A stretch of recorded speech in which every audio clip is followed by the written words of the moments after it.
ರಾಜ್ಯ ಸರ್ಕಾರದ ಮುಖ್ಯ ಕಾರ್ಯದರ್ಶಿ ಬಗ್ಗೆ ಅವಹೇಳನಕಾರಿಯಾಗಿ ಪದ ಬಳಕೆ ಪ್ರಕರಣಕ್ಕೆ ಸಂಬಂಧಪಟ್ಟಂತೆ ಪ್ರಕರಣದ ಬಗ್ಗೆ ಪ್ರತಿಕ್ರಿಯಿಸಲು ವಿಜಯೇಂದ್ರ ನಕಾರವನ್ನು ವ್ಯಕ್ತಪಡಿಸಿದ್ದಾರೆ. ಅದರ ಬಗ್ಗೆ ನಾನು ಈಗ ಮಾತನಾಡೋದಿಲ್ಲ ಅಂತ ಹೇಳಿದ್ದಾರೆ. ಆದರೆ ಮುಖ್ಯಮಂತ್ರಿಗಳು ಪೊಲೀಸ್ ಅಧಿಕಾರಿಗಳಿಗೆ ಹೊಡೆಯೋಕೆ ಹೋಗಿದ್ರು. ಆಗ IAS ಅಸೋಸಿಯೇಷನ್ ಎಲ್ಲಿ ಹೋಗಿತ್ತು ಅಂತ ಕೇಳಿದ್ದಾರೆ. ರವಿಕುಮಾರ್ ವಿರುದ್ಧ ಕೇಸ್ ದಾಖಲಿಸಿದವರು ಆಗ ಎಲ್ಲಿ ಹೋಗಿದ್ರು? ನಾನು ಯಾರನ್ನು ಡಿಫೆಂಡ್ ಮಾಡೋಕ್ಕೆ ಹೋಗ್ತಾ ಇಲ್ಲ, ಆದರೆ ಎಲ್ಲವೂ ಚರ್ಚೆಗೆ ಒಳಪಡಬೇಕು. ಬೆಂಗಳೂರಿನಲ್ಲಿ ಬಿಜೆಪಿಯ ರಾಜ್ಯಾಧ್ಯಕ್ಷ ವಿಜಯೇಂದ್ರ ಹೇಳ್ತಾ ಇದ್ದಾರೆ. ವಿಧಾನ ಪರಿಷತ್ ಸದಸ್ಯರು ಆತ್ಮೀಯರಾಗಿರ್ತಕ್ಕಂಥ ರವಿಕುಮಾರ್ ಅವರ ಹೇಳಿಕೆ ನಾನು ಕೂಡ ನಿನ್ನೆ ಮಾಧ್ಯಮಗಳಲ್ಲಿ ಗಮನಿಸಿದ್ದೇನೆ. ಅದಕ್ಕೆ ರವಿಕುಮಾರ್ ಅವರು ಸ್ಪಷ್ಟನೆಯನ್ನು ಕೂಡ ನೀಡಿದ್ದಾರೆ. ರವಿಕುಮಾರ್ ಸ್ಪಷ್ಟನೆಯನ್ನು ಕೂಡ ನೀಡಿದ್ದಾರೆ.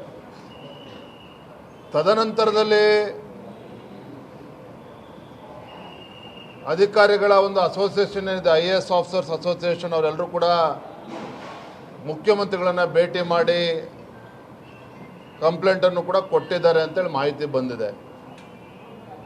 ನಿನ್ನೆ ಕಾಂಗ್ರೆಸ್ ಪಕ್ಷದ ಕೆಲವು ಹಿರಿಯ ಮುಖಂಡರು ಕೂಡ ಹೊರಟ್ಟಿ ಅವ್ರನ್ನ ಭೇಟಿ ಮಾಡಿ ಅಲ್ಲೂ ಕೂಡ ಕಂಪ್ಲೇಂಟನ್ನು ನೀಡಿದ್ದಾರೆ, FIR ಕೂಡ ರಿಜಿಸ್ಟರ್ ಮಾಡಿದ್ದಾರೆ.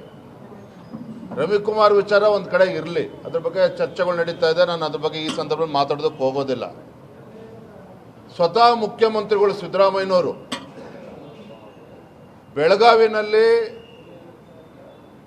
ಬಹಿರಂಗ ಸಭೆಯಲ್ಲಿ ವೇದಿಕೆ ಮೇಲೆ ಒಬ್ಬ ಮುಖ್ಯಮಂತ್ರಿಗಳು ಒಬ್ಬ ಹಿರಿಯ ಪೊಲೀಸ್ ಅಧಿಕಾರಿಗೆ ಕಪಾಳು ಕುಡಿಯೋಕೆ ಹೋದ್ರಲ್ಲ, ಅವಾಗೆಲ್ಲ ಹೋಗಿತ್ತು ಅಸೋಸಿಯೇಷನ್ಗಳು.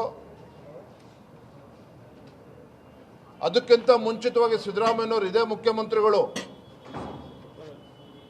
ಮೈಸೂರಿನಲ್ಲ ಎಲ್ಲ ಒಂದು ಸರ್ಕಾರಿ ಕಾರ್ಯಕ್ರಮದಲ್ಲಿ ಜಿಲ್ಲಾಧಿಕಾರಿಗಳಿಗೆ ಬೆದರಿಸಿದ್ರು, ಎದ್ದೇಳು ಅಂತೇಳಿ ಅಪಮಾನ ಮಾಡಿದ್ರು ಹಿರಿಯ IAS ಅಧಿಕಾರಿಗೆ. ಅವಾಗೆಲ್ಲ ಹೋಗಿತ್ತು IAS ಅಸೋಸಿಯೇಷನ್ನು.